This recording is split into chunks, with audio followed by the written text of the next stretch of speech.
Well, I mean, I do think that there's been ongoing discussion of mental health in this country, but not mental illness. And I think those two things are very different.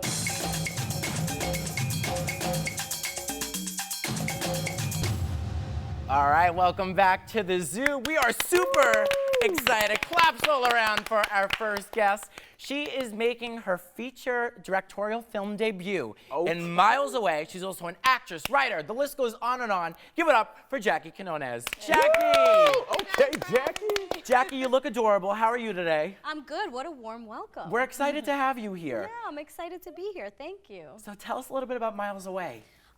So Miles Away is really a story about resilience. It's a film that I wrote during the pandemic. I felt like I wanted to tell a story about the disparity between the rich and the poor, and just the struggle of trying to make your dreams come true in America and what that's like. And so the lead character is essentially an Uber driver, and she's struggling with trying to make her dreams come true and at the same time, you know, having a thankless job and not having any money, and then on top of all of that, having a sister with mental health issues. So it delves into that as well. Wow. And, you know, this is not your first directorial debut, but your first feature. Yeah. So what's the difference for that? Is it stressful? Is it exciting? What different work goes into that? It's like a short film over and over and over and over again.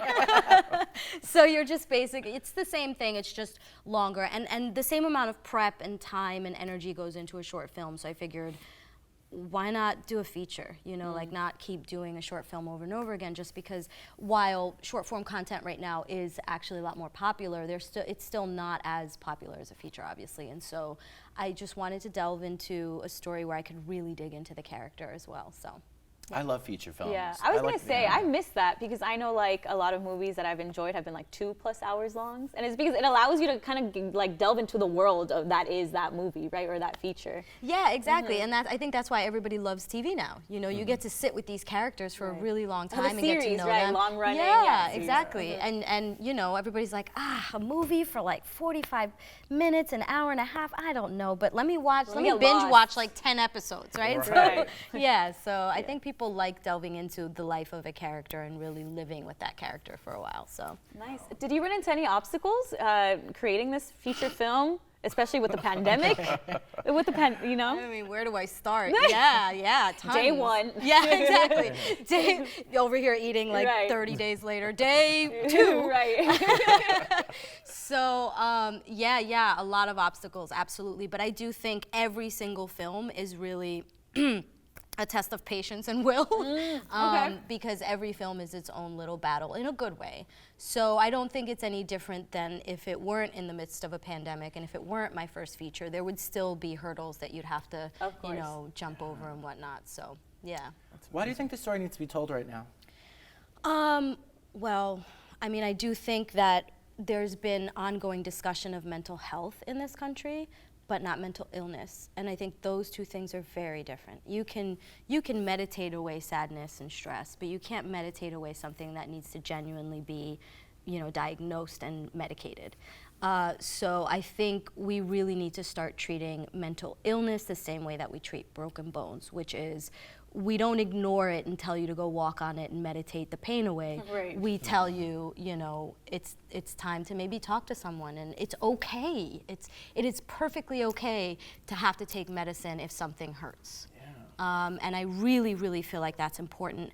And also just access. Like, you know, I do think that I often say that being poor is expensive, and I don't just mean that monetarily, emotionally, in terms of access. Like, people with mental illness don't have the same type of access to health facilities that, or rather, people with mental illness that are not, I don't want to say rich, but that don't have as much money, don't have as much access to the better mental health facilities, and so this creates really deep issues within our system, you know? Stigmas. Exactly. And so I think it's just a matter of unearthing some of those things and just putting them out there for people to see and question, and hopefully slowly create some sort of tiny conversation, you know, if nothing else. Wow, that's phenomenal. I just have one question.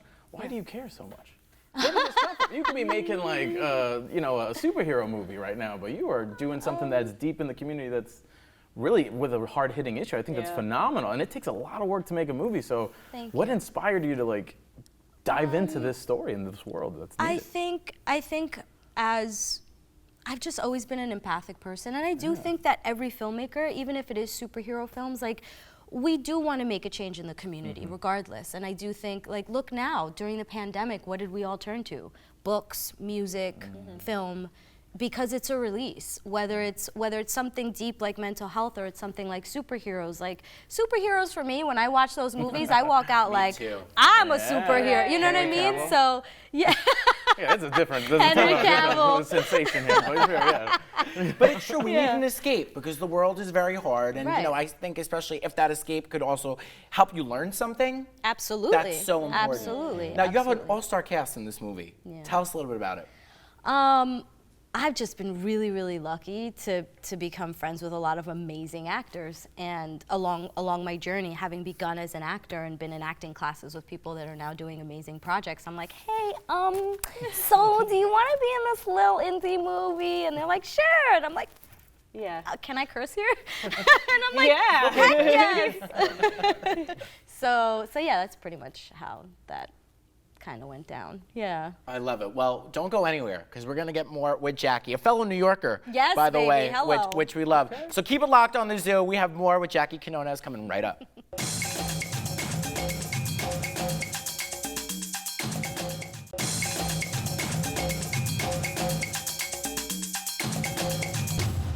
Welcome back to the Zoo. We're here with our girl, Jackie Quinones. Let's go.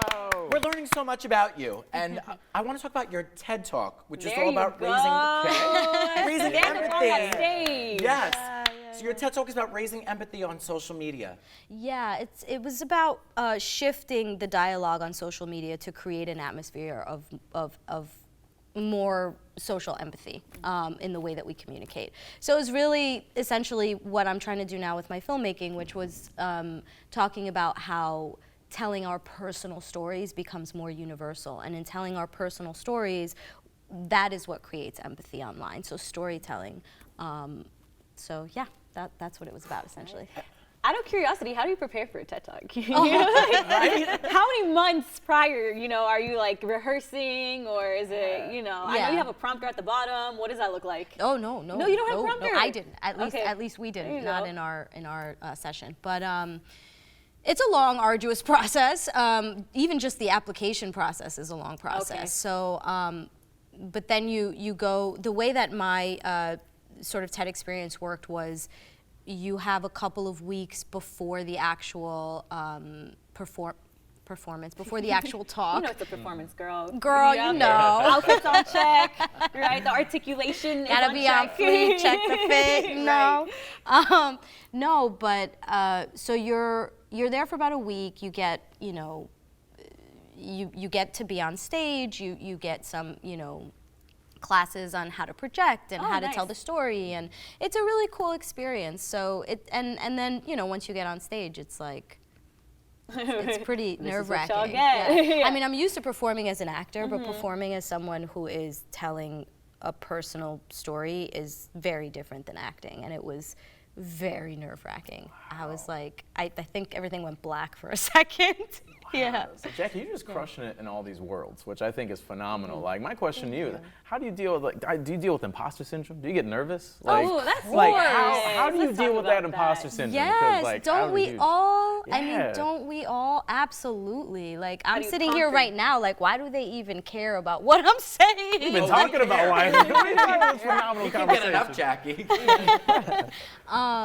So yeah, absolutely. And I think the only way to deal with that is to just keep creating, keep doing whatever it is that you do, and just try to do it the best way you can, and hopefully eventually people hop on board, That's it. You're like, well, I messed up there. I'm gonna keep going. Keep your head down and grind. Right. And you're a New Yorker. I mean, you have that New York energy. New York Rican. Right? That's right. Boricua. That's right.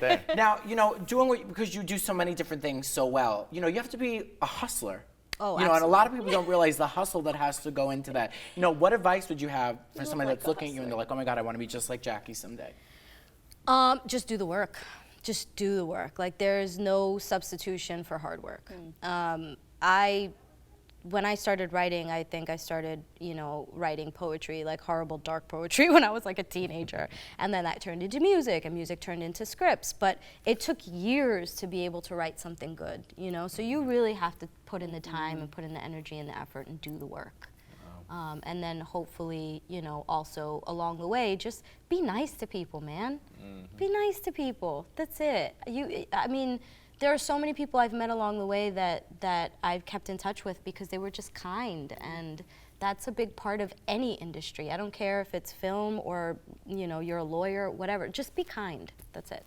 That's what I would say. And I think empathy is really the secret behind kindness. I think that, I really, not just because I'm reading a book on it right now, but also. What book? Has Do these, like, tell. What taglines book? ready to go. This book will make you kinder, which is pretty straightforward. But it really is all about empathy. And I feel like, especially in the social media realm, we were talking a little bit earlier about online censorship. There is such limited empathy online because people just feel like they could say anything that they want and there's no repercussions. Yeah, because there's that lack of, interpersonal communication. You're on this platform and your voice is just screaming out to the world, but you're actually hiding behind a phone. So it's like there's no repercussions, like you said, And then I was saying too, you see these people, and I'm like, this is who's running their mouth online, are hurting people. This is my haters. This is the haters. What advice? I feel like I think it's such a hard time to be a young person. Maybe you guys will agree with me because so many of these kids, they're growing up online and they have this idea of their identity based on who they are online that doesn't necessarily match who they are in the real world. Do you think the answer is that it's just limited screen time? Absolutely. I don't know if you guys know this, but a lot of people that create these apps and whatnot don't let their kids use them. I saw that in the documentary, the Netflix documentary. Yeah. Where they're like, my child cannot use the phone for more than 2 hours because I know I created the algorithm that would use them in this way. Yep. And it's like, that's so cringy, They don't use iPads, they don't use phones, and I think as adults what we can do is go to the sites that we would not go to. Go to every site you would not go to. And this way it'll shift the algorithm and you'll start seeing things that you wouldn't normally see, to see other perspectives. So we have to be cognizant of that as well and try and be. Play tricks with the algorithm? Exactly.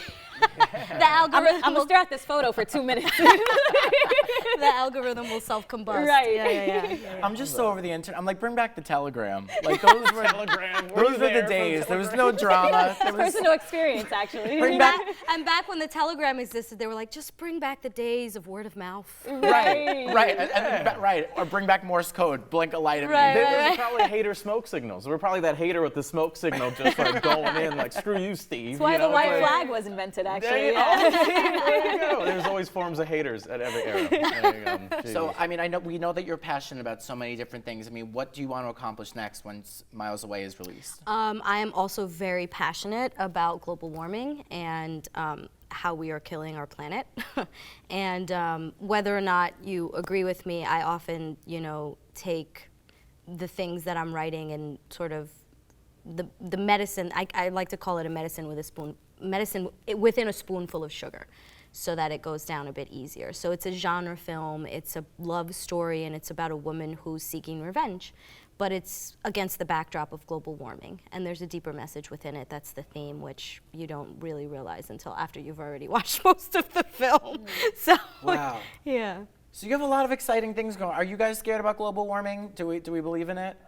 What do you mean? Yeah. How could you not? I don't understand how you could not. We're in LA. Do you believe that 1 + 1 = 2? That is such a the fact that's even a question, though. No, there's a lot of people that don't reality. believe it. Yes, Yeah. I'm not even mad that you asked it because you do have to ask them. No, that was a valid Yeah. question. Yeah. And if you go to That different parts should of be the like world, the first date question. Yeah. Do you believe in global warming? Oh, That No? is a great Yeah. first date question. right? Put that on the Tinder bio. Just let me know off the jump if you're all about that life or I mean, not. they're saying if they're vaccinated now, right? One of my friends was like, look, you have to show if you're vaccinated or not when you date now. I'm like, Yeah. oh, yeah. Well, Dang, that's Jackie, I mean, you hit us with a masterclass on so many different. That's the next thing that you should do. A You got your masterclass? TED Talk done. That is We need a Jackie Quinones masterclass, and I will be there with my pen and By paper your and an favorite apple. New Yorker, okay? That's right. Well, we have more on the way. Stay tuned. You're watching The Zoo. Thank you, Jackie, for being here. Thank you.